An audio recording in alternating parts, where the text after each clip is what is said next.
நீங்கள் 10 மணிக்கு செக்ரட்டரியேட் போங்க, அங்கே 4-5 அமைச்சர்களை பார்க்கலாம். இரவு 10 மணிக்கு நைட்டா இரவு 10 மணிக்கு செக்ரட்டரியேட் போனீங்கன்னா நான் அங்கிருந்து தான் வருவேன். நிறைய பேரை நான் பார்த்துட்டு தான் வருவேன். கோரிக்கைகளோட வர மக்களை பார்க்குறாங்க. இருக்கக்கூடிய வேலைகளை நைட்டு 10 மணிக்கு நீங்கள் போங்க, செக்ரட்டரியேட் போங்க. நீங்கள் கல்வியை மாநில பட்டியலுக்கு கொண்டு வரணும். இல்லை அப்படின்னா மாநில பட்டியலுக்கும் பொதுப்பட்டியலுக்கும் இடையில ஒரு ஸ்பெஷல் கன்கரண்ட் லிஸ்ட்டை நீங்கள் கிரியேட் பண்ணி அங்கே வைக்கணும். அங்கே மாநில அரசுகளுக்கான அதிகாரத்தை கொடுக்கணும் அப்படின்றத இந்த அறிக்கையில், இந்த தீர்மானத்தில் முன்மொழிஞ்சிருக்கிறது தமிழக வெற்றி கழகம். எம்ஆர்கே பன்னீர்செல்வம் அவர்கள் பேசும்போது, நாங்கள் எல்லாருமே முரசொலி படிச்சுட்டு அமைச்சரவையில் உட்காந்துருக்கோம். உங்களை மாதிரி படம் பார்த்துட்டு உட்காரல. பக்கத்தில் அதை சொல்லும்போது எடப்பாடி அவர்கள் கை கட்டி சிரிச்சார். திமுகவுக்கு ஒரு ஆதரவா அதிமுகவையும் சேர்த்துக்கிறாங்க. முரசொலி மட்டும் படிச்சதுனால தான் எதிர் சீட்டில் உட்காந்துருக்கீங்க. அதே முரசொலி மட்டும் படிங்க, வெளியே சீட்டில் உட்காந்து வீட்டில் உட்காந்து படம் பார்ப்பீங்க. நீ குளத்தூர்ல ஒரு கொத்து புரோட்டா போட்டோம்ல, அந்த மாதிரி ஒட்டுமொத்தமாக தமிழ்நாடு முழுக்க எல்லா தொகுதிகளையும் கொத்து புரோட்டா காத்துக்கிட்டுருக்கோம். முரசொலியை மட்டும் படிங்க. படம் பார்த்து வந்த 2 வருஷ கட்சியை நீங்கள் ஆட்சியில் உட்கார வைக்கிற அளவுக்கு மக்கள் மனநிலை மாறி இருக்குன்னா, நீங்கள் பண்ண ஆட்சி அலங்கோலம் அப்படி. அதை ஒத்துக்கவே மாட்டீங்க. சரி, அப்படியே இருங்க, அதான் எங்களுக்கு நல்லது. திமுகவை டிஃபெண்ட் பண்ணுறது அதிமுக வருது, அதிமுகவை டிஃபெண்ட் பண்ணுறது திமுக வருது. கேட்டால் நாங்கள் திராவிட கட்சி, இன்னொரு கட்சியும் இருக்கு. என்னது? நாம் தமிழர். நம்ம அரசியல் கட்சியை பற்றி பேசிக்கிட்டு இருக்கோம். நீங்கள் அரசியல் பிஸ்னஸ் பண்ணுறவங்களை பற்றி நம்ம பேச வேண்டிய அவசியமே இல்லை. அதை பேசுனீங்கன்னா நான் வேற டோனில் பேச வேண்டியிருக்கும்.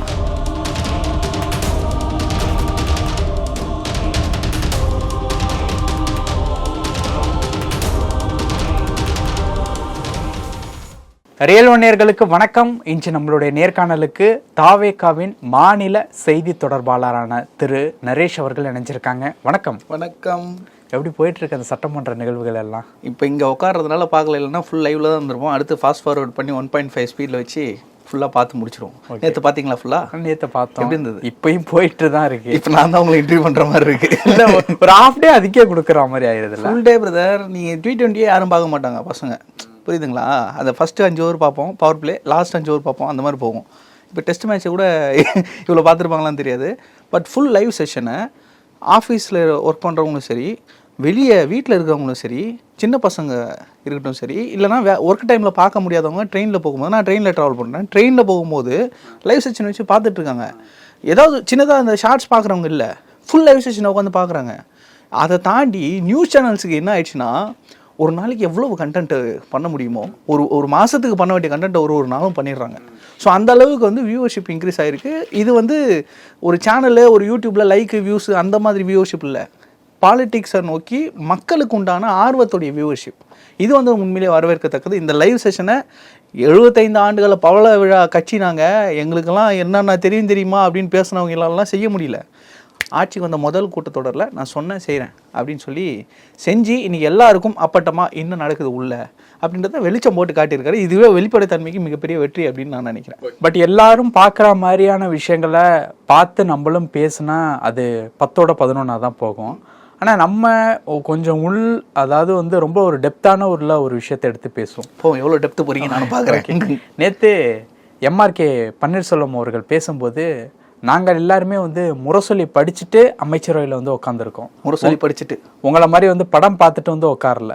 நாங்கள் மட்டுமல்ல, அதிமுகவும் அப்படிதான் அப்படின்ட்டு சொல்கிறாங்க. இந்த வார்த்தையை கொஞ்சம் கவனிச்சா, பக்கத்தில் அதை சொல்லும்போது எடப்பாடி அவர்கள் கை கட்டி சிரிச்சார். திமுகவுக்கு ஒரு ஆதரவா அதிமுகவையும் சேர்த்துக்கிறாங்க. நாங்கள் மட்டுமல்ல, அதிமுகவும். இது கண்டிப்பாக திமுக ஒரு ஆளும் கட்சியாக இருந்தால் அந்த வார்த்தையை சொல்லியிருக்குமா அப்படிங்கிறது கண்டிப்பாக சொல்லியிருக்காது. சந்தேகத்துக்குரிய ஒரு விஷயம் அப்படிங்கிறதெல்லாம் அப்படி உட்காந்துருக்காது. அந்த மாதிரி சொல்லியிருக்க மாட்டாங்க. அதே மாதிரியான ஒரு நிகழ்வு தான் இன்றைக்கும் நடந்திருக்கு. உங்கள் சைடில் 108 பேர் இருந்தால் அதை விட அதிகமான நபர்கள் எங்கள் சைட்லேயும் இருக்காங்க. எங்கள் கூட இருந்தவர்கள் தான் இன்னைக்கு உங்களுக்கு ஆதரவு தெரிவித்து தற்பொழுது ஆளும் கட்சியாக தாவேகா இருக்குது அப்படின்னு சொல்லி கேஎன்ஆர் அவர்கள் பேசினாங்க. 2 சைடும் பார்த்தோம் அப்படின்னா, அதாவது எம்ஆர்கே பன்னீர்செல்வம் அவர்கள் சொன்ன ஒரு விஷயமா இருக்கட்டும், இன்னைக்கு கேஎன்ஆர் அவர்கள் சொன்ன ஒரு விஷயமா இருக்கட்டும், அதிமுகவினுடைய ஆதரவும் திமுகவினுடைய சப்போர்ட்டும் தற்பொழுது இரு கட்சிகளுக்குமே தேவைப்படுதா அப்படிங்கிற ஒரு கேள்வி வருது. நீங்க எப்படி பாக்குறீங்க? பெரிய கேள்வி. பெரிய கேள்வி தான். ஆனா ரெண்டு நிகழ்வையும் கம்பேர் பண்ணி சொல்றேன். ஒன்றும் பிரச்சனை இல்லை, எந்த இதுவும் ஸ்கிப் பண்ண மாதிரி இல்லை. சட்டமன்றத்தில் எங்க கேள்விக்கெல்லாம் நீங்க தாக்கு பிடிக்க முடியுமா அப்படின்னு கேட்டவங்களா, நீங்க வர முடியுமா அப்படின்னு வர முடியுமா, பேச முடியுமா, பதில் சொல்ல முடியுமா? நாங்க ஒருத்தருக்கு 4 பேர் பதில் சொல்றாங்க. பொதுச் செயலாளர்லாம் எழுந்து பாருங்க, அட்டாக் பண்றாரு. அவர் இப்போ சொல்லு, ஆதாரத்தோட நிரூபி அப்படின்னு சொல்லக்கூடிய அளவுக்கு ஆக்ரோஷமாக ஒரு உரிமையோட சட்டமன்றத்தில் மக்கள் கொடுத்த ஒரு தனி பெரும் கட்சியாக உட்காந்துருக்காங்க. நீங்க கேட்டீங்க முதல்ல மைனாரிட்டி இல்லைம்மா, இதெல்லாம் பேசி என்ன வேணாலும் பேசுங்க. அப்போ 96 சீட்ல இருந்தப்போ என்ன மெஜாரிட்டியில் இருந்தீங்க? அவங்க கூட்டணியோட தானே தேர்தலை சந்திச்சாங்க அன்னைக்கு. அதான் சொல்றேன், கூட்டணியோட தேர்தலை சந்திச்சா உங்களுக்கு 96 தான். நாங்க தனித்து நின்ற 108. அப்போ எது பெருசு? அதற்கு அவை முன்னவர் செங்கோட்டையன் அண்ணன் வந்து அங்கே பதில் சொன்னார். என்ன சொன்னார்? சின்ன குழந்தைய கூப்பிட்டு கேட்டால் கூட 108 பெருசா 57 பெருசான்னு தெளிவாக சொல்லிடும். 59. நீங்கள் வந்து இந்த கதையெல்லாம் இங்கே சொல்லாதீங்க. ஏன்னா அந்த அந்த ஒப்பீடே தப்பு. அது எப்படி பச்சையாக வந்து ஒரு முன்னாள் அமைச்சர் சீனியர் பொலிட்டிஷியன் எப்படி ஒப்பீடு போடுறாரு தெரியல. தனியாக தானே நின்னீங்க. சரி, எங்களை தாவேக்கா வேண்டாம் அப்படின்னு சொல்லிட்டு எதிரில் இருக்கிற எல்லாரையும் வந்து வாக்களித்து ஓட்டு போட்டாங்க மக்கள். ரைட்டு. அப்போ திமுக வேண்டாம்னு தானே இந்த 108, அந்த பக்கம் இருக்கக்கூடிய 40 சொச்சம் இவங்க எல்லாருமே திமுக வேண்டாம் தானே. அப்புறம் எப்படி நீங்கள் கிளைம் எடுப்பீங்க? எனக்கு புரியல. ஆரம்பத்துலேருந்து இவங்க பண்ணக்கூடிய வேலை தான், எதையாவது ஒன்று யோசிக்கிட்டு இருங்கடா அப்படின்னு சொல்லிட்டு பொழுது போடுறாங்க. இந்த வானத்தை போல படத்தில் மண்ணை அள்ளி கையில் கொடுத்து இது என்னன்னு நான் எண்ணிட்டேன் தான் நீ எண்ணிக்க அப்படின்ற மாதிரி இப்படி தான் சுத்தல ஓடுற வேலையை பார்க்கும். முதல்ல எம்ஆர்கே பன்னீர்செல்வம் அவர்கள் கேட்ட ஒரு முக்கியமான ஒரு கேள்வி என்ன அப்படின்னா, நாங்கள்லாம் முரசொலியெல்லாம் படிச்சுட்டு தான் இங்கே உட்காந்துருக்கோம் அப்படின்னாருல. உங்களை மாதிரி படம் பார்த்துட்டு வரல. முரசொலி மட்டும் படித்ததுனால தான் எதிர் சீட்டில் உட்காந்துருக்கீங்க. அதே முரசொலியை மட்டும் படிங்க, வெளியே சீட்டில் உட்காந்து வீட்டில் உட்காந்து படம் பார்ப்பீங்க. நீ குளத்தூரில் ஒரு கொத்து புரோட்டா போட்டோம்ல, அந்த மாதிரி ஒட்டுமொத்தமாக தமிழ்நாடு முழுக்க எல்லா தொகுதிகளையும் கொத்து புரோட்டா காத்துக்கிட்டு இருக்கோம். முரசொலியை மட்டும் படிங்க. சொன்னார்ல மு.க. ஸ்டாலின் அவர்கள் சொன்னார், நீங்கள் வந்து பத்திரிகையில் வர செய்திகள்லாம் பார்க்கணும் முதல்வராக இருக்கிறவர் அப்படின்னு சொன்னார்ல. அவருக்கு முரசொலியை மட்டும் காட்டியிருக்காங்க. மிஞ்சி போனால் இன்னொரு பத்திரிகை இருக்குது, ஒரு மஞ்சள் பத்திரிகை, அதை பார்ப்பாங்கன்னு நினைக்கிறேன். ஏன்னா அவர்களுக்கு இந்த ஆபாசம்லாம் பிடிக்கும். ஆபாச கதைகள், கட்டுரைகள் இதெல்லாம் பேசி எழுதி பழகினவங்கன்னு நினைக்கிறேன். அதனால் அந்த மஞ்சள் பத்திரிகையும் சேர்த்து படிப்பாங்க. இதை தாண்டி மக்கள் பிரச்சனையை எழுதக்கூடிய பத்திரிகைகளை படிச்சிருந்தாங்கன்னா நீ எதிர்கட்சி உட்காந்துருக்க மாட்டாங்க. ஏன்னா படம் பார்த்து வந்த 2 வருஷ கட்சியை நீங்கள் ஆட்சியில் உட்கார வைக்கிற அளவுக்கு மக்கள் மனநிலை மாறிடுனா நீங்கள் பண்ண ஆட்சி அலங்கோலம் அப்படி. அதை ஒத்துக்கவே மாட்டீங்க. சரி, அப்படியே இருங்க, அதான் எங்களுக்கு நல்லது. நாங்கள் இந்த பக்கம் நல்லாட்சி கொடுத்துக்கிட்டே இருப்போம். ரெண்டாவது விஷயம், நீங்கள் சொன்ன அந்த கவுண்ட்டு, திமுக அதிமுகவுடைய அந்த ரியாக்ஷன்ஸ் பார்த்தீங்கல்ல. திமுகவை டிஃபெண்ட் பண்ணுறதுக்கு அதிமுக வருது, அதிமுகவை டிஃபெண்ட் பண்ணுறதுக்கு திமுக வருது. கேட்டால் நாங்கள் திராவிட கட்சி, இன்னொரு கட்சியும் இருக்குது. என்னது? நாம் தமிழர். நம்ம அரசியல் கட்சியை பற்றி பேசிக்கிட்டு இருக்கோம். இல்லை, இப்போ கடந்த அது சொன்னதுக்கு உண்டான காரணத்தை சொல்லிடுறேன். கடந்த வாரம் வந்து PR சுந்தர் அப்படின்னு ஒருத்தர் வந்து கைது செய்யப்பட்டார். அவருக்கு நாம் தமிழர்லேருந்து ஒரு அறிக்கையை வந்து வந்தது, ஏன் இப்படி கைது செஞ்சீங்க அப்படிங்கிற ஒரு காரணத்தை கேட்டு வந்து பண்ணாங்க. அவர் வந்து மூத்த குடும்பத்துல ஒரு நெருக்கமான நபர், இன்ஃபேக்ட் வந்து சபரீசனுக்கு ஒரு நல்ல நண்பர் அப்படிங்கிற மாதிரியான திமுகவுக்கு முட்டு கொடுக்கக்கூடிய ஒரு நபர் அப்படி சொல்லலாம் அப்படிங்கிற மாதிரி ஒரு செய்தி வந்து வந்தது. இப்போ நீங்க சொன்னதுக்கு நான் நாம் தமிழர் அப்படிங்கிறதுக்கு உண்டான காரணம் சொல்றேன். நம்ம அரசியல் கட்சிகளை பற்றி பேசிக்கிட்டு இருக்கோம். நீங்கள் வந்து அரசியல் பிஸ்னஸ் பண்ணுறவங்களை பற்றி நம்ம பேச வேண்டிய அவசியமே இல்லை. அதை பேசுனீங்கன்னா நான் வேறு டோனில் பேச வேண்டியிருக்கும். நம்ம நேயர்கள் கொஞ்சம் டீசெண்டாக பார்க்குறவங்க அதெல்லாம் தேவையில்லைன்னு நான் நினைக்கிறேன். அநாகரிகமாக அரசியல் செய்து ஏற்றத்தையே கண்டுக்கிட்டு இருக்கோம் 18 வருஷமாக அப்படின்னு சொல்லிட்டு டபக்குன்னு பின்னாடி வந்தவங்களை பற்றி நம்ம பேச வேண்டாம். இப்போ ட்ராக்குக்குள்ளே வந்துடுவோம். அதிமுக திமுக இந்த காம்பினேஷன் இருக்குதுல்ல, இது வந்து தேர்தல் முடிஞ்சதுக்கப்புறம் எல்லாருமே சொல்கிற விஷயம். அதிமுக என்ன சொல்கிறாங்க, எங்களை விட்டு போகக்கூடியவர்கள் சொல்லுகிற விமர்சனங்கள்லாம் பொய். எங்களை அதிமுக விட்டுட்டு ரிசைன் பண்ணிவிட்டு இங்கே நின்று எம்எல்ஏவை ஜெயிச்சு ரிசைன் பண்ணிவிட்டு தாவகையில் போய் சேர்ந்தவங்கலாம் நாங்கள் திமுகவோட கூட்டணி வைக்கிறோம் அப்படின்னு சொன்னதெல்லாம் பொய் அப்படின்னாங்க. CV சண்முகம் அவர்கள் இன்னும் அதிமுகவில் தான் இருக்கார். அதிமுக எம்எல்ஏ தானே. அவர் வெளியே வந்து சொல்கிறாருல, நேற்று கூட சொன்னாரா இல்லையா? நேற்று கூட வந்து நீங்கள் இந்த மாதிரி கூட்டணி வைக்க போனது தவறு, நாங்கள் வேணான்னு தடுத்தோம் அப்படின்னு சொல்லி அவர் சொல்கிறாரு. அதுவும் பொய்யா? இன்றைக்கி அந்த கூட்டணி எங்களுக்கு வந்திருக்குன்னா டிபேட்ஸ்லேயே நீங்கள் பாருங்கள், டிவி டிபேட்ஸ்லாம் நடக்கும்ல ஈவினிங்கில், அதெல்லாம் கலந்துக்கிறோம். எங்களுக்கு வியப்பாக இருக்குது. அண்ணன் செஞ்ச சாதனைகளே பெரிய சாதனை என்னென்னா, எதிரும் புதிருமா இருந்த 2 கட்சிகளை 50 வருஷமாக அடிச்சுக்கிட்டு இருந்தவங்கள பங்காளி ஆக்கி ஒன்றாக்கி ஒரு பக்கமாக உட்கார வச்சது தான் அண்ணன் பண்ண பெரிய சாதனையை நான் பார்க்குறேன். இவங்க இதுக்கப்புறம் அப்படி தொடரும். பாஜகவோட சேர்ந்துருவாங்க. திமுக அது வேறு விஷயம். அதிமுக அதில் கிளை கழிச்சு கட்சியாக அப்படியே இணைய போகுது, அவ்வளோதான். இதில் வந்து வேறு பெருசாக வந்து எதுவுமே இல்லைங்க. நான் என்ன சொல்கிறேன், இந்த ஆட்சியில் பட்ஜெட்டில் தாவேகா அதிமுகவுடைய பல திட்டங்களை வந்து அறிவிச்சிருக்குன்னு பேசுகிறாங்கல்ல, அது எல்லாமே திமுக ஆட்சியில் நிப்பாட்டப்பட்ட திட்டங்கள். அந்த திட்டத்தை இந்த வாட்டி கொண்டு வந்திருக்குல்ல, அதுக்கு பாராட்டணும். என்ன சொல்கிறாங்க, திமுக நிறுத்தினதை பற்றி உங்களுக்கு விமர்சனம் இல்லை, நீங்கள் நிறுத்தினீங்களே அன்றைக்கி கத்தி கூப்பாடு போட்டு பிரச்சனை பண்ணி எதிர்கட்சியாக செயல்பட்டுருந்தாங்கன்னா இன்றைக்கி அவங்க ஆளுங்கட்சியாக வந்திருக்க வாய்ப்பு இருக்குது. நீங்கள் எதுவுமே செயல்படாமல் தான் இன்றைக்கி வந்து எதிர்கட்சி சீட்டில் இருந்து பக்கத்தில் வந்துருக்கீங்க. 2 பேரும் ஒன்றா உட்காந்தாச்சு, அடுத்து 2 பேரும் ஒன்றா உட்காந்தாங்க. இன்றைக்கி OPS கூட பாருங்களேன் பேசும்போது கவனிச்சிங்களா? திராவிட மாடல் ஆட்சி சிறந்த ஆட்சி அப்படின்னு எங்கேருந்து பேசிகிட்டு இருக்காருன்னா திமுக கூடாரத்துலேருந்து பேசிகிட்டு இருக்காரு. அதுவும் நான் இது வரைக்கும் 2001 தொடர்ந்து சட்டமன்றத்தில் வந்து இருக்கேன். இன்றைக்கி இந்த வாய்ப்பை கொடுத்தது சட்டப்பையில் இருக்கக்கூடிய எங்கள் மு.க. ஸ்டாலின் அப்படின்னு பேசுகிறாரு. ஒரு அதிமுக தொண்டை இதெல்லாம் எப்படி பார்ப்பான்? இப்படிப்பட்டவர்களா நேற்று வரைக்கும் இன்னைக்கு எங்க இருக்காங்க அப்படிங்கறதான முக்கியம். அதுதான் இருக்கிற இடத்துக்கு ஏற்ற மாதிரி பேச வேண்டியது. அதை வந்து அதிமுக கிட்ட இருந்து இப்போ கொஞ்சம் கொஞ்சமாக கற்றுக்கிட்டு வராங்க. கூடிய விரைவில் அதிமுக முடிஞ்சிடும், அது ஒன்றும் பிரச்சனை இல்லை. திமுக அதிமுக ஒன்று இணையும், இல்லைன்னா அதிமுக கரை. அந்த வேலையை எடப்பாடி பழனிசாமி சூப்பராக பண்ணிட்டு இருக்காரு. இப்போ இந்த சட்டமன்ற நிகழ்வுகளில் இன்னைக்கு நீட்டுக்கு எதிராக தீர்மானம் வந்து நிறைவேற்றிருக்காங்க. 16 to 21 ஏடிஎம்கே கவர்மெண்ட்டில் தீர்மானம் நிறைவேற்றினாங்க. 21 to 26 கவர்மெண்ட்டில் திமுக நிறைவேற்றினாங்க. இப்போது 26க்கு பிறகு தாவேக்கா நிறைவேற்றிருக்கு. என்ன வித்தியாசம்? தீர்மானம் மட்டும்தான் ஒற்றுமையாக இருக்குது. நடக்கக்கூடிய ரிசல்ட் அப்படிங்கிறது முற்றிலும் வேறு மாதிரியாக தான் இருக்குது. மாணவர்கள் நீட் வந்து எழுதிக்கிட்டே தான் இருக்காங்க. அது சொல்கிறதுக்கே ரொம்ப வருத்தமாக தான் இருக்குது. தற்கொலைகள் நடந்துக்கிட்டே தான் இருக்குது. தீர்மானமும் நடந்துக்கிட்டே தான் இருக்குது. என்ன வித்தியாசத்தை தற்பொழுது தாவேக்கா நிகழ்த்த போது? மிகப்பெரிய வித்தியாசம் இந்த தீர்மானத்தில் இருக்குது. நீங்கள் வந்து இது வரைக்கும் எடுத்த தீர்மானங்கள் எல்லாத்தையுமே எடுத்து பாருங்கள். நீட் விலக்கு வேணும், தமிழ்நாட்டுக்கு நீட்டு தேவையில்லை, நீட் விலக்கு வேணும், இதை மட்டும் தானே சொன்னாங்க. இங்கே அடுத்த லெவலுக்கு போகிறோம். நீங்கள் கல்வியை மாநில பட்டியலுக்கு கொண்டு வரணும். இல்லை அப்படின்னா மாநில பட்டியலுக்கும் பொதுப்பட்டியலுக்கும் இடையில் ஒரு ஸ்பெஷல் கன்கரண்ட் லிஸ்ட்டை நீங்கள் க்ரியேட் பண்ணி அங்கே வைக்கணும். அங்கே மாநில அரசுகளுக்கான அதிகாரத்தை கொடுக்கணும் அப்படின்றத இந்த அறிக்கையில், இந்த தீர்மானத்தில் முன்மொழிஞ்சிருக்கிறது தமிழக வெற்றி கழகம். இதுக்கு முன்னாடி ஏதாவது பண்ணியிருக்காங்களா பாருங்கள். ரெண்டாவது விஷயம், இந்த தீர்மானத்தின் மீது எத்தனை கட்சியினுடைய பிரதிநிதிகள் இன்றைக்கி பேசினாங்க? தேமுதிக பேசியிருக்கு, மார்க்சிஸ்ட் கம்யூனிஸ்ட் கட்சி பேசியிருக்கு, இஸ்லாமிய நம்ம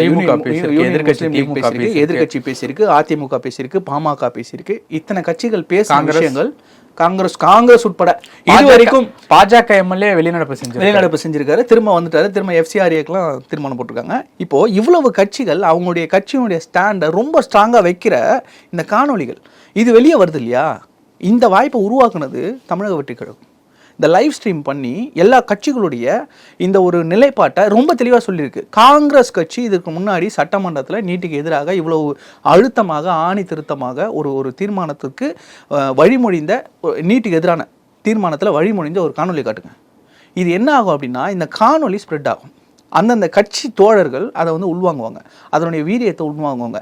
அது மிகப்பெரிய வீரியமான ஒரு எதிர்ப்பு குரலை மத்திய அரசு நோக்கி, ஒன்றிய அரசை நோக்கி திருப்பம். அந்த கேள்விகளை உருவாக்குறதுக்கு இன்றைக்கி தமிழக வெற்றி கழகம் எடுத்துகிட்டு வந்தால் இந்த தீர்மானம் கண்டிப்பாக ஒரு மிகப்பெரிய ஒரு மாற்றமாக இருக்கும். கூடிய விரைவில் நம்ம பார்க்க போகிறோம். இதற்கான அடுத்த கட்ட நடவடிக்கைகள் என்னென்ன பண்ணலாம் அப்படின்றத மற்ற மாநில முதல்வர்களோடு சேர்ந்து விவாதிக்கிறதுக்கும் வாய்ப்புகள் இருக்குது. தொடர்ச்சியாக வந்து திமுகவினுடைய சீனியர் மினிஸ்டர்களுக்கு தாவேக்காவில் இருக்கக்கூடிய ஜூனியர் மினிஸ்டர் வந்து பதில் கொடுத்துக்கிட்டே இருக்காங்க. அறநிலைத்துறை அமைச்சராக இருக்கட்டும், தொழில்துறை கீர்த்தனா அவர்களாக இருக்கட்டும், இன்னொரு பக்கம் பார்த்திங்கன்னா மதுவிலக்குத்துறை அமைச்சர் விக்னேஷ் அவர்களாக இருக்கட்டும், விவசாயத்துறை அமைச்சர் வினோத் அவர்களாக இருக்கட்டும், இந்த மாதிரியான பதில் வந்து கொடுக்குறாங்க. அவங்க அந்த உரை எல்லாத்தையும் முடிச்சுட்டு நீங்கள் வயசில் சின்ன பையனாக இருந்தாலும் நல்லா பதில் சொல்கிறீங்க, இது வந்து கொஞ்சம் முரணாகவும் இருக்குது அப்படிங்கிற மாதிரி வந்து சொல்கிறாங்க. இப்போ இந்த டிஸ்கஷன் எப்படி பார்க்குறது? நான் முதல்ல இந்த திமுகவினுடைய அமைச்சரவை இருக்கட்டும், திமுகவில் இருக்கக்கூடிய இந்த முறை முதல் முறை சட்டமன்ற உறுப்பினராக திமுகவில் முதன்முறை சட்டமன்ற உறுப்பினராக யாரோ ஒருத்தர் ஆயிருக்காருன்னு வச்சுக்கோங்க, அவர் எடுத்துக்கங்க. இந்த பக்கம் அண்ணன் செங்கோட்டையனை தவிர அமைச்சரவையிலையோ இல்லை சட்டமன்றத்திலோ அனுபவம் வாய்ந்த யாராவது சொல்லுங்க. ஆனந்த் இதுக்கு முன்னாடி இருந்திருக்காருன்னு நினைக்கிறேன். பாண்டிச்சேரி இருந்திருக்கல, சட்டமன்ற பேரவை தலைவர் இருக்கார். அதை தவிர மற்ற எல்லாமே ஃப்ரெஷ்ஷு. அமைச்சரவையில் பார்த்தீங்கன்னா ஐயா செங்கோட்டையன் அவர்களை தவிர எல்லாருமே ஃப்ரெஷ்ஷு. இன்னொரு மிகப்பெரிய சாதனை என்னென்னா, முதல் முறை சட்டமன்ற உறுப்பினராக முதல் முறை சட்டமன்றத்துக்கு வரும்பொழுது முதலமைச்சராக உள்ளே வரக்கூடிய ஒரே ஒரு சாதனைக்கான தலைவன் நம்ம தமிழக வெற்றி கழகத்தின் தலைவர், இன்றைய முதல்வர் ஜோசப் விஜய் அண்ணன் அவர்கள். இந்த சாதனைக்கு சொந்தக்காரங்க இந்த பக்கம். அந்த பக்கம் நீங்கள் சீனியர்ஸ்னு சொன்னீங்களா, என்னென்ன சொன்னாங்க முன்னாடி? நாங்கள் கேட்குற கேள்விக்கெல்லாம் முதல்ல கேள்வி புரியுதா பாருங்கன்னாங்க. 4 பேர் பதில் சொல்கிறாங்க ஒரு கேள்விக்கு ஒவ்வொரு துறையிலையும் அந்த துறை சார்ந்த அமைச்சர்கள் பதில் சொல்கிறாங்க. இப்போ வேளாண் துறை சம்மந்தமாக சொல்கிறீங்களா, அண்ணன் நம்ம சகோதரர் வினோத் அவர்கள் சொல்கிறாரு. வினோத் அவர்களுடைய பின்புலம் நீங்கள் பார்க்கணும். ஒரு விவசாய பட்ஜெட்டை இவ்வளவு தெளிவாக ஒரு இளைஞர் வாசிக்கிறார். அவர் வயசே 32 தான். அவருக்கு பின்புலம் அரசியல் கிடையாது, அவர் குடும்பத்தில் அரசியல் கிடையாது. அவங்க அப்பா இவர் கல்லூரி படிக்கும் போதே இறந்து போயிடுறார். இவராக விஜய் மக்கள் இயக்கத்தில் இவங்க சொல்கிறாங்களே படம் பார்த்து வந்தவங்கன்னு, அந்த படம் பார்த்து வந்து விஜய் மக்கள் இயக்கத்தில் நற்பணிகள் செஞ்சு கழகத்தில் சேர்ந்து கழகத்தில் பொறுப்பு வாங்கி மாவட்ட செயலாளராகி இன்றைக்கி எம்எல்ஏவாகி அமைச்சராகி வேளாண் பட்ஜெட்டை இவ்வளவு 2.5 மணி நேரத்துக்கு மேலே ஒரு வேளாண் பட்ஜெட்டை ரொம்ப தெளிவாக துல்லியமாக ஒரு துறைக்கும் நிதி எவ்வளோ ஒதுக்கணும்னு டிஸ்கஸ் பண்ணி இன்றைக்கி சட்டசபையில் ஒரு வேளாண் பட்ஜெட் வாசிக்கிறார் அப்படின்னா அந்த சாதனைக்கு சொந்தக்காரர் முதலமைச்சர் விஜய் அவர்கள். அவருடைய அப்படியே தொடர்ந்தீங்கன்னா டாஸ்மாக் துறை, HRNC டிபார்ட்மெண்ட், இது எல்லாமே மிகப்பெரிய ஜாம்பவான்கள் இது வரைக்கும் ஆண்ட ஒரு துறை. அந்த துறைகளை ரொம்ப அசால்ட்டாக ஹேண்டில் பண்ணுறாங்க. டாஸ்மாகில் என்ன நினச்சாங்கன்னா இவங்களால ஒன்றுமே பண்ண முடியாது, எப்படியும் வந்து திணற போகிறாங்க, பதில் சொல்ல முடியாது, இவங்களால ஹேண்டில் பண்ண முடியாது அப்படின்னு யோசிச்சாங்க. HRNC அப்படி தான் யோசிச்சாங்க. ஆனால் விக்னேஷ் அவர்களும் ரமேஷ் அவர்களும் அதில் ஒவ்வொரு சின்ன சின்ன நுணுக்கமாக சின்ன சின்ன விஷயங்கள் நீங்கள் பார்க்க தவறுன, நீங்கள் செய்ய தவறுன சின்ன சின்ன விஷயங்களையும் எடுத்து போட்டு இன்றைக்கி வேலை செஞ்சுக்கிட்டு இருக்காங்க. அந்த வேலை செய்கிறதோட விளைவு இன்றைக்கி பதில் டான்னு வருது. நீங்கள் சொல்லிக் கொடுக்க தேவையில்லை. வேலை செய்கிறவங்க தானாக பேசுவாங்க. இதுக்கு முன்னாடி பேச தெரியாத ஆட்களாக இருந்தாலும் சரி அவர்கள்லாம் பேசுவாங்க. நீ வினோத் அவர்கள் வந்து இன்றைக்கி வேளாண் துறை அமைச்சராக இருக்கார் இல்லையா, அவர் வந்து பெரிய சொற்பொழிவு ஆற்றுறவரோ இல்லை பேசக்கூடியவரோ இல்லை. இப்போது தங்களை தகவல் அமைச்சிக்கிறாங்க. நீங்கள் நிதி அமைச்சர் எடுத்துக்கங்க, அவர் இந்த பட்ஜெட்டை எவ்வளவு அழகா டெலிவர் பண்ணாரு. எல்லா தரப்புலையும் விமர்சனமாச்சு, எல்லா தரப்புலையும் தான் பாராட்டுறாங்க. அவர் டெலிவர் பண்ண முடியாம ஒரு சில விஷயங்கள் ஒயிட் பேப்பர் ரிலீஸ் பண்ணும்போது கொஞ்சம் திணறாரு. அந்த விஷயத்தை கூட்டிட்டு காட்டி எவ்வளவு ட்ரோல்ஸ். இன்னைக்கு எந்த அளவுக்கு அவர் தன்னை தகவமைச்சுக்கிட்டு இன்னைக்கு வந்து ஒரு பட்ஜெட்டை 2.5 மணி நேரம் படித்து வாசித்து அதை ரொம்ப அழகாக டெலிவர் பண்ணியிருக்காரோ அதை பாராட்டணும். அதை விட்டுட்டு நக்கல் அடிச்சிங்கன்னா கொஞ்சம் கோவம் வரத்தான் செய்யும். ஏன்னா அதுக்கான எஃபர்ட் அதிகம். நீங்கள் இன்றைக்கி பார்க்குறீங்க அமைச்சர்ஸு, நீங்கள் ஒவ்வொரு அமைச்சர்களும் ஒரு நாளைக்கு 24 மணி நேரம் தான், இன்னொரு 10 மணி நேரம் கிடைக்குமான்னு தேடிக்கிட்டு இருக்காங்க. இவங்க சொல்லுவாங்களே, நாங்கள் வந்து கொடைக்கானல் போனாலும் பணி செஞ்சுக்கிட்டு இருப்போம், என்றென்றும் எப்பொழுதும் 24/7 பண்ணின்னு. இங்கே அமைச்சர்கள் அப்படி தான் பண்ணிட்டு இருக்காங்க. நீங்கள் 10 மணிக்கு செக்ரட்டரியேட் போங்க, அங்கே 4-5 அமைச்சர்களை பார்க்கலாம். இரவு 10 மணிக்கு நைட்டா, இரவு 10 மணிக்கு செக்ரட்டரியேட் போனீங்கன்னா நான் அங்கிருந்து தான் வருவேன். நிறைய பேரை நான் பார்த்துட்டு தான் வருவேன். கோரிக்கைகளோட வர மக்களை பார்க்குறாங்க, இருக்கக்கூடிய அலுவலக வேலைகளை. நைட்டு 10 மணிக்கு நீங்கள் போங்க, செக்ரட்டரியேட் போங்க, you can find someone there. Ministers அந்த துறை அலுவலர்கள் புலம்புறாங்க, ஏங்க நாங்கள்லாம் 3:30 மணிக்கு கிளம்பி வீட்டுக்கு போயிடுவாங்க, என்னையே போட்டு 10 மணி வரைக்கும் டார்ச்சர் பண்றாங்க. இந்த இடத்துல யோசிச்சு பாருங்க, 8 மணி நேரத்துக்குள்ள அதிகாரிகளுடைய வேலையை முடிச்சு அனுப்பி விடுறதுங்கிறது ஸ்மார்ட் ஒர்க். சாமி, அது நீங்க 60 வருஷம் நல்லா ஆட்சி பண்ணி எல்லாத்தையும் கிளியரா வச்சிருந்தீங்கன்னா பரவாயில்ல. உங்களுக்கு இந்த 90 நாள்ல நீங்க இன்னொன்னு கேட்டீங்க, நேரு அவர்கள் கீர்த்தனா அவர்கள்ட்ட பேசும்போது, என்னம்மா ஏதோ நீ இந்த 90 நாளே அந்த பைப்பு போட்டு தண்ணி எடுத்துட்டு வந்த மாதிரி சொல்றீங்க, அதுக்கு நாங்க ஒர்க் பண்ணி வச்சதுனாலதான் இந்த 90 நாள்ல வேலை நடக்குது. இன்னொன்னு கேட்கவா, இந்த 90 நாள்ல தான் இந்த கம்பெனிகள்லாம் அண்டை மாநிலங்களுக்கு போயிடுச்சு, தொழில் வளங்கள்லாம் அண்டை மாநிலங்களுக்கு போயிடுச்சுன்னு பேசுறீங்களா? அது எங்களால் போச்சா? அப்போ அதுக்கு நீங்கள் வேலை பார்க்க வைக்கல. சரி, இப்போ கடன் இப்போ 20,000 கோடி வாங்கிட்டே நீங்களே, அது இந்த 90 நாளைக்காக வந்ததா? இந்த சட்ட ஒழுங்கு பிரச்சனைகள் இவ்வளவு கொலை நடக்குது, கற்பழிப்பு நடக்குது, நீ கதறீங்கல்ல, இதெல்லாம் இந்த 90 நாளில் வந்ததா? இதெல்லாம் நாங்கள் கேட்கணும்ல. நல்லது நடந்தால் மட்டும் ஐயோ இதுக்கு முன்னாடி நாங்கள் செஞ்சது, ஏதாவது கெட்டது நடந்தால் ஐயா அது நீங்கள் செஞ்சது. 90 நாளில் நடந்துருச்சு. இதெல்லாம் வேளாண் பட்ஜெட்டில் ஒரு அப்பட்டமான ஒரு மோசடியை திமுக செஞ்சுருக்கு. விவசாயிகள் இன்னைக்கு வரவேற்கிறாங்க, டெல்டா விவசாயிகள் பாராட்டுறாங்க. இத்தனை ஆண்டுகள் ஆண்ட இந்த திமுகவும் அதிமுகவும் ஒரு முறை கூட இந்த விவசாயிகள் சங்கத்தை அழைச்சி ஒரு அமைச்சர் கூட பேசினது கிடையாது. இது வரைக்கும் எங்களை வந்து அதிகாரிகள் தான் பேசுவாங்க, எந்த அமைச்சரும் எங்களை கூப்பிட்டு பேசினதில்ல. ஆனால் எங்களை அழைச்சி 8 அமைச்சர்கள் எங்களுக்கு சம மரியாதை கொடுத்து சமமாக உட்கார வச்சு எங்களுடைய குறைகள் அனைத்தையும் கேட்டு 10 மணி வரைக்கும் இரவு நான் சொல்கிறேன், அந்த 10 மணி வரைக்கும் எங்ககிட்ட எல்லா குறைகளையும் கேட்டு முடிச்சு மறுநாளே அதற்கு ஒரு ரெமிடியை கொடுக்குறாங்க. அப்படின்னா அது இந்த ஆட்சியில் மட்டும்தாங்க சாதனையாக முடியுது, வேற எந்த ஆட்சியிலும் முடியாது. முன்னாடி நாள் போராடுறாங்க, அடுத்த நாள் கூப்பிட்டு பேச்சுவார்த்தை நடத்துறாங்க, அதுக்கு அடுத்த நாள் அதற்கான தீர்வை 110 நிதியின் கீழே முதலமைச்சர் அறிவிக்கிறார். இது எந்த ஆட்சியில் நடந்திருக்கா அப்படின்றத விவசாயிகள் கேட்குறாங்க. இது எல்லாத்தையும் சேர்த்து இன்றைக்கு சட்டமன்றத்தில் இவர்கள் சீனியர்ஸ்னு சொல்லப்படக்கூடிய நம்ம சேகர் பாபுன்னா கூட தூக்கி அடிச்சிட்டாங்க பின்னாடி. அவரையாவது முன்னாடி போட்டிருக்கணும், பின்னாடி போட்டாங்க. ஏன்னா பின்னாடி இருந்து கொஞ்சம் கத்த வேண்டியது குதிக்க வேண்டியதெல்லாம் இருக்குது. இன்றைக்கி கூட அவைத்தலைவர் வந்து பேசிகிட்டு இருந்தார், பின்னாடி இந்த மாதிரி அநாகரிகமாக பண்ணிட்டு இருந்தீங்கன்னா நான் வெளியே அனுப்பிச்சுன்னா கொரோனா நீங்கள் ஆக்ஷன் எடுக்கணும், எதிர்க்கட்சி கொரோனா ஆக்ஷன் எடுக்கணும்லாம் வந்து வார்னிங் பண்ணுறாரு. நம்ம சைடில் எவ்வளோ பக்குவமாக பசங்க உட்காந்துருக்காங்க, எவ்வளோ அழகாக பேசுகிறாங்க, எழுந்து ஒவ்வொருத்தரும் அவ்வளோ அழகாக டெலிவர் பண்ணுறாங்க. சட்டமன்றத்தின் மாண்பை எப்படி நடத்தணும் அப்படின்றத ஆளுங்கட்சிக்கிட்டேருந்து கற்றுக்கணும்.